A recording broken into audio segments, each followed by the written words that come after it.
Obviously जो ज़्यादातर चूँकि लॉयर्स होंगे और ज़्यादातर यंगस्टर लॉयर होंगे और जो हमारे सुन भी रहे हैं वो भी ज़्यादा चूँकि एक बेसिकली तो स्ट्रैटेजी की एक टर्म है, लेकिन लॉ से बहुत ऑब्वियसली इसका करीबी ताल्लुक और रिश्ता है। जब इंटरनेशनल लॉ की डेवलपमेंट है, जैसा कि हमें ज़्यादा पता ही है कि जब सेकेंड वर्ल्ड वॉर में 85 मिलियन लोग जो हैं वो मर गए, उनको इस जंग में वो लुकमा अजल बन गए 85 मिलियन के करीब, जो तकरीबन 3% बनती थी दुनिया की पॉपुलेशन। उसके बाद से एक दुनिया के अंदर ये सोच आई कि अगर इस तरह से जंगों से मामला हल करने हुए तो ये तो हम अपने आप को तमाम तबाही कर बैठेंगे। 1945 के बाद इंटरनेशनल लॉ की इमरजेंस हुई दुनिया में। उससे पहले भी थी, ये तो नहीं, उससे पहले लीग ऑफ, लेकिन इसके बाद जो लीग ऑफ नेशंस बनी और फिर बाद में जो ये सारे अब यूनाइटेड नेशंस है, अब ये तमाम जो इवेंट्स हुए इसके नतीजे में जो हमने देखा कि ये फर्स्ट वर्ल्ड वॉर और सेकेंड वर्ल्ड वॉर में जो कैजुअलिटीज़ हुई, जितने लोग जो हैं वो लुकमा अजल बने, उसका गहरा असर दुनिया के ऊपर हुआ। और उसके बाद इंटरनेशनल लॉ जो है उसकी डेवलपमेंट सही मानों में शुरू हुई। और लॉफेयर की जो टर्मिनोलॉजी है ये बुनियादी तौर के ऊपर शुरू तो नेगेटिव कॉनोटेशन से नहीं हुई थी। जब 1975-76 में सबसे पहले लॉफेयर को आप समझिए कि एक नई टर्म इंटरनेशनल लॉ की पार्ट के तौर के ऊपर सामने आई। इट्स अ टर्म बेसिकली जो कि लॉ और सिक्योरिटी या स्ट्रैटेजी के दरमियान में है। तो उस वक्त शुरू में ये नेगेटिव टर्म नहीं थी, लेकिन आगे चलते चलते हमने देखा है कि अब अगर आप इसको एनालाइज करें तो certainly Lawfare is now a negative connotation. और ज़्यादातर इसका मतलब लिया जाता है कि जब बड़ी ताकतें, दो तरीके हैं। एक तरफ तो वो रजीम्स जिनके अंदर ऑपरेशन है, जिसके अंदर एक डिक्टेटरशिप है, वहाँ पर जब इंस्टीट्यूशंस को काम नहीं किया करने दिया जाता तो उसके ऊपर एक इंटरनेशनल जो लॉ फ्रेमवर्क है वो आ जाता है। और दूसरा हमने देखा है कि अपने जो हरीफ हैं, जिनके साथ आप डायरेक्ट मिलिट्री कॉन्फ्लिक्ट नहीं करना चाहते, उनको दबाने के लिए भी लॉफेयर जो है वो यूज़ किया जा रहा है। और जब ये ग्वांतानामो हेबियस के नाम से एक तवील लिटिगेशन अमेरिका में आई तो उसमें लॉफेयर का आपको टर्मिनोलॉजी बार बार जो है वो उसमें आपको मिलती है और डिटेल जजमेंट उसमें कई अमेरिकन फेडरल कोर्ट्स की आपको लॉफेयर के ऊपर जो है वो आपको मिलती हैं। लेकिन उसके बाद जो मॉडर्न इसका जो ट्रेंड शुरू हुआ है और 9/11 के बाद जिस तरह से एजाज साहब ने आपको बहुत सारे वाकयात बताए कि किस तरीके से लॉफेयर को इस्तेमाल किया गया, खुद हमारे यहाँ पाकिस्तान में जो लॉफेयर का जो हम शिकार बने, FATF is a classic case of that Lawfare जो हमारे खिलाफ इस्तेमाल हुआ। और पाकिस्तान में एक तरफ तो हमारे पास जो हमारी लीगल आप समझिए कि जो हमारी एक बुनियाद है वो बहुत मजबूत है और हमारे पास बहुत ज़बरदस्त जो है वो लॉयर्स मौजूद हैं। अनवर मंसूर साहब को भी आपने सुना, इसके अलावा और बाकी जो अमर बिलाल सूफ़ी साहब हैं, उससे पहले जैसे साकिब निसार साहब और इस तरह के बड़े बड़े लॉयर्स जो हैं वो मौजूद थे जिन्होंने इंटरनेशनल लॉ के ऊपर बहुत काम किया। जैसे तसद्दुक़ जलानी साहब का नाम ले लूँ, अली नवाज चौहान साहब यहाँ पर बैठे हैं, ये तमाम लोग बहुत तगड़े जो थे इंटरनेशनल लॉ की प्रैक्टिस हमारे यहाँ। लेकिन हमारे यहाँ जो गवर्नमेंट्स के अंदर एक मसला है वो ये है कि हमारे सिस्टम्स जो हैं उनको जितनी तेज़ी से दुनिया आगे बढ़ी है, हमारे सिस्टम्स जो हैं वो उतनी तेज़ी से आगे नहीं बढ़े, जिसकी वजह से हमारा जो फाइल वर्क है, फॉर एग्जांपल अभी भी आप देखें तो हमें फाइल वर्क कहते हैं कि जी आप पहले ख़त लिखेंगे, फिर उस ख़त का जवाब आएगा, फिर आप उसके जवाब में ख़त लिखेंगे। तो मैंने कहा भाई ये व्हाट्सएप के ऊपर आप कर लिया करें, ख़त बाद में लिख दिया करें और आपस में कर लिया करें, क्योंकि इस तरह तो हम चल ही नहीं सकते। तो जब तक हम अपने आप को मॉडर्नाइज नहीं करेंगे, नई टेक्नोलॉजीज़ को इस्तेमाल नहीं करेंगे, नए सिस्टम्स को क्रिएट नहीं करेंगे, ये मसाइल हमारे। सो लॉफेयर के हिसाब से या आप लॉ के हिसाब से देखें तो मुझे लगता है, जो मेरा एक्सपीरियंस है, हमारी ह्यूमन रिसोर्स कैपेसिटी का इशू नहीं है। ह्यूमन रिसोर्स हमारे पास है और स्पेशली जो यंगस्टर्स अभी लॉयर्स आते हैं उनको मैं जब देखता हूँ तो they are full of potential और उनका बहुत ज़बरदस्त एक्सपोजर भी है और वो बहुत ज़बरदस्त उनका काम भी है। इसलिए मैं हैरान हो गया हूँ एक्चुअली 2 दिनों में जब से मैंने पाकिस्तान बार काउंसिल को देखा कि वो हड़ताल पे चले गए हैं कि आपने सीनियरिटी पे जज नहीं लगाया। भाई सीनियरिटी क्या होती है? जो कॉम्पिटेंस को आप देखना है या आपने सीनियरिटी को पकड़ के बैठ जाना है? एक बंदा इनकॉम्पिटेंट अल्लाह ताला की तरफ से वो 50 साल जो है वो जिंदा रह गया है और वो वहां पे जज हो गया है, तो उसको अजाब बना के तो हम पे नाजिल ना करे। Competency should be the main feature. अगर आप कॉम्पिटेंट हो आपको ऊपर जाना चाहिए, नहीं कॉम्पिटेंट तो आपको नहीं जाना चाहिए। सीनियरिटी क्या होती है?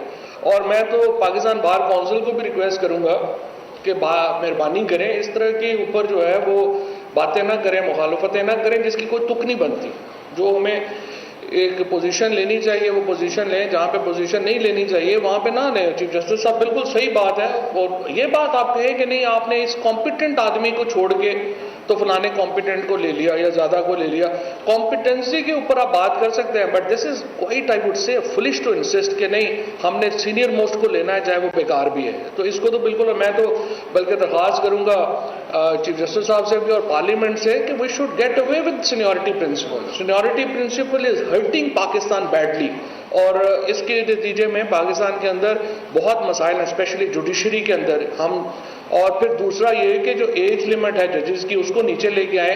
40 साल के लोगों को जो है वो जज लगना चाहिए। 45 साल में आप जब जज लगाते हैं 10 साल में उनको काम करना आता है, उनकी रिटायरमेंट का टाइम हो जाता है। तो इट्स एब्सोल्युटली रिडिकुलस जो सिस्टम हमने यहाँ पे बनाया हुआ है। But notwithstanding coming back to my topic, sorry मैं उधर चला गया। ये जो लॉफेयर का प्रॉब्लम है, हमें तो जो मेरी मिनिस्ट्री है हमें तो उसका बड़ा रियल चैलेंज है। एक इन्फो लैब पकड़ी गई, हिंदुस्तान 850-900 वेबसाइट्स चला रहा था। उन वेबसाइट्स के ऊपर पाकिस्तान के खिलाफ खबरें आती थी। उन खबरों को पाकिस्तान के अंदर सोशल मीडिया उठाता था, फिर यहाँ से वो मेन स्ट्रीम मीडिया उठाता था और फिर पॉलिटिकल पार्टी उठाती थी और वो हमें बना देते हैं कि फ्रीडम ऑफ एक्सप्रेशन का प्रॉब्लम है। तो जर्मन एम्बेसडर मेरे पास तशरीफ लाए और उन्होंने कहा कि जी पाकिस्तान में बहुत आप जो है वो फ्रीडम ऑफ एक्सप्रेशन बड़ा कम हो गया है। तो मैंने कहा भाईजान आप मुझे बताएंगे, यहाँ पे 150 चैनल है, 43 के करीब हमारे इंटरनेशनल चैनल्स हैं, तो आप मुझे बताएं आपको कितने इंसिडेंट्स में फ्रीडम ऑफ एक्सप्रेशन मिला है का प्रॉब्लम मिला है? तो उन्होंने कहा नहीं हमें तकरीबन 8-9 तो हैं। तो मैंने कहा जर्मनी में तो 900 केसेस हुए इस्लामोफोबिया के, हमने तो कभी आपसे इस तरह से बात नहीं की है। सो हमारा एक इम्प्रेशन, और फिर हमारे जो अंदर के लोग हैं, जो एक दो जो ओनर्स हैं और फिर उनके कुछ आगे लोग जो हैं, वो इस बात को बढ़ाते हैं पाकिस्तान में। पाकिस्तान के ऊपर अगर फैटफ की पाबंदियां लगती हैं उसमें हमारा अपना बहुत बड़ा रोल है। अगर हमारे ऊपर फ्रीडम ऑफ एक्सप्रेशन को लेके अगर हमें जीपीएस प्लस स्टेटस के ऊपर इशू आता है, हमारे अपने लोगों का बहुत रोल है। सो इस्तेमाल किया जा रहा है इस वक्त इंटरनेशनल लीगल फ्रेमवर्क को as a warfare on Pakistan, countries like Pakistan. ये जो एक प्रॉब्लमैटिक एरिया है जिसको हमें डील करना है और एज ए नेशन डील करना पड़ेगा। Impressions are important, perceptions are important. फिर प्रॉब्लम क्या है कि जो वॉर ऑफ ओपिनियंस है वो आजकल असल जंगें हैं। अगर आप अपनी ओपिनियन को बना के इस तरह से फोर्सफुल नैरेटिव क्रिएशन कर सकते हैं। एक चीज पहले तो होता था सेंसर कर दें आप फॉर एग्जांपल एक अखबार आता है उसके ऊपर आज पॉलिटिशियन एक स्टेटमेंट देता है, शाम तक वो सोचता है कि ये स्टेटमेंट सही है या नहीं है। अगर उसको लगता है इस दिन कह देता है मैंने तो बात ही नहीं की है, मैंने तो कहा ही नहीं है, अब तो अगले को वीडियो आ जाती है। तो ये सारे लोग, वैसे तो हम लोग जो सारे रोज टीवियों पे जाते हैं हम घंटों बोलते हैं, लेकिन जो 20 सेकंड की कोई गलती होगी तो वो बार बार आप दिखाई जाएगी, वो घंटों वाली बात नहीं दिखाई जाती। So it's a dangerous actually double edge weapon जिसके ऊपर जो मीडिया है वो हम बात करते हैं, चलाते हैं। सो मेरे नज़र में हमारे यहाँ मुझे अभी भी जो आपने देखा, एक तो हमारी जो कैपेसिटीज़ हैं वॉरफेयर की, इस मॉडर्न वॉरफेयर की, वो हमें डेवलप करनी पड़ेगी। Media constitutes one of the most vital I would से area for this warfare.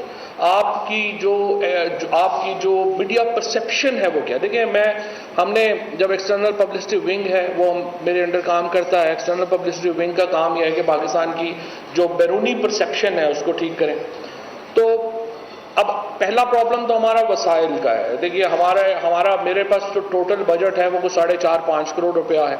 Hindustan ने पिछले साल तकरीबन 21 अरब रुपया खर्च किया और उसमें अभी मैं बॉलीवुड के ऊपर जो खर्चा किया उनको वो मैं शामिल नहीं कर रहा, because Bollywood itself is such a huge media I would से वॉरफेयर का पार्ट जिसको जिसको वो बड़ा कन्वीनियंटली और अच्छे तरीके से इस्तेमाल करते हैं। हमारे यहाँ तो फिल्म को, ड्रामा को हमने उस तरीके से अभी तक डेवलप हो ही नहीं पा रहा, और उसकी बड़ी वजह जाहिर है कि हमारे यहाँ एक एक्सट्रीमिज्म का माहौल भी है। उसकी वजह से भी हमारे यहाँ जो एंटरटेनमेंट है वो पीछे होती जा रही है और मज़ीद पीछे होती जा रही है। दूसरी तरफ हमारा जो अपनी कैपेसिटीज़ हैं, मसलन हमने देखिए 70,000 लोग हमारे शहीद हो गए वॉर ऑन टेरर में। आप मगरिब में एक भी कोई किताब नहीं है जो हमारी इन कुर्बानियों के ऊपर लिखी गई हो। कभी कोलंबिया यूनिवर्सिटी ने, ऑक्सफोर्ड यूनिवर्सिटी ने, और कभी हमें ये नहीं हमारे ऊपर ये सेमिनार किया कि पाकिस्तान का क्या रोल था इस वॉर ऑन टेरर में। नेब्रास्का यूनिवर्सिटी ने जो लेट 70s में पाकिस्तान के अंदर मदरसों का सिलेबस बनाने में बहुत एक्टिव थी माशाल्लाह, उन्होंने दोबारा हमारी तरफ तो पलट के भी नहीं देखा नेब्रास्का यूनिवर्सिटी ने कि पाकिस्तान में जो हम सिलेबस बना के दे के आए थे उसने हशर क्या किया पाकिस्तान की कौम का। और आज एक पाकिस्तान के अंदर जो अंदरूनी चैलेंजेस हैं उनका भी रिश्ता हमारे बैरूनी जो चैलेंजेस हैं उनसे जुड़ा हुआ है। हम एक प्रिजनर्स ऑफ ज्योग्राफी हैं, और प्रिजनर्स ऑफ ज्योग्राफी हमारे पास ऑप्शंस नहीं है। जब यूएसएसआर ने आके काबुल के ऊपर हमला किया था तो हमसे पूछ के तो नहीं किया था, वो आए उन्होंने हमला कर दिया। उसके बाद जब अमेरिका ने, जब उसामा बिन लादेन ने जाके न्यूयॉर्क को बम मारा, हमसे पूछ के तो नहीं मारा, उसने तो बम मार दिया। कॉन्सिक्वेंसेस हमें सहने पड़े। इसी तरह से 87-88 में अमेरिका ने जो है वो जिनेवा अकॉर्ड किया, अफगानिस्तान से चला गया, हमसे पूछा भी नहीं। उसके बाद अभी आप देखिए कि जब अमेरिका जा रहा है बाहर, हम कह रहे हैं भाई आप जिस तरीके से जा रहे हैं पीछे एक मैस क्रिएट हो जाएगा, एक पूरा का पूरा आप जो मुल्क है उसको डुबो के जा रहे हैं। इतना बड़ा जो एक कजिया हमारे लिए खड़ा हो गया है उसको आप देख के जाएं, और आलमी दुनिया आप देख रहे हैं कि एक दफ़ा फिर आंखें चुरा रही है। So this is the environment, the world is unfair. पूरी एक एनवायरनमेंट है जिसमें हम रहते हैं। उसके बाद जब आप जो ही आपको याद होगा ये वॉरफेयर का एक और मैं आपको मिसाल देना चाहता हूँ। जो ही जिनेवा अकॉर्ड हुआ, पाकिस्तान पूरा अफगानिस्तान वॉर में था और पूरी हमारे यहाँ तकरीबन 5 मिलियन रेफ्यूजीज बैठे हुए थे, और जो ही नेटो का अकॉर्ड साइन हुआ, यूएसएसआर ने अपनी आर्मी निकाल ली, अमेरिका ने अपनी आर्मी निकाल ली, और अगले ही दिन हमारे ऊपर प्रेसलर की अमेंडमेंट्स आ गई और हम पे पाबंदी लगा दी गई। सो हमारे लिए इम्पॉर्टेंट ये है कि हमने अपनी जो कैपेसिटीज़ हैं उनको बिल्ड करना है। Pakistan is a great nation. Pakistan दुनिया की 5वीं बड़ी कौम है। ये नहीं है कि हमको मजाक नहीं है, इस रीजन में किसी के माई के लाल में जरूरत नहीं है कि हमारे बगैर यहाँ पे फैसले हों। हम दुनिया की 7 एटॉमिक जो ताकतें हैं उनमें से एक हैं। हमारे पास एक 20-22 करोड़ का एक पॉपुलेशन मास है, और उनमें बहुत कॉम्पिटेंट लोग भी हैं, बहुत ज़बरदस्त एक पूल हमारे पास है, तो हमें उसको यूटिलाइज करना है। और ये जो एक चैलेंजेस हैं इनका मुकाबला करना मुश्किल है, नामुमकिन नहीं है, और इंशाअल्लाह ताला हम और आप मिल कर के इस चैलेंजेस का मुकाबला जो है वो कर सकेंगे। बहुत शुक्रिया। इस्लामाबाद में वफाकी वज़ीर इत्तलात फवाद चौधरी तकरीब से खिताब कर रहे थे, जिसमें उन्होंने बताया कि 1945 के बाद लीग ऑफ नेशंस बनी। वर्ल्ड वॉर 2 के इंटरनेशनल लॉज के तौर पर नई टर्म सामने आई।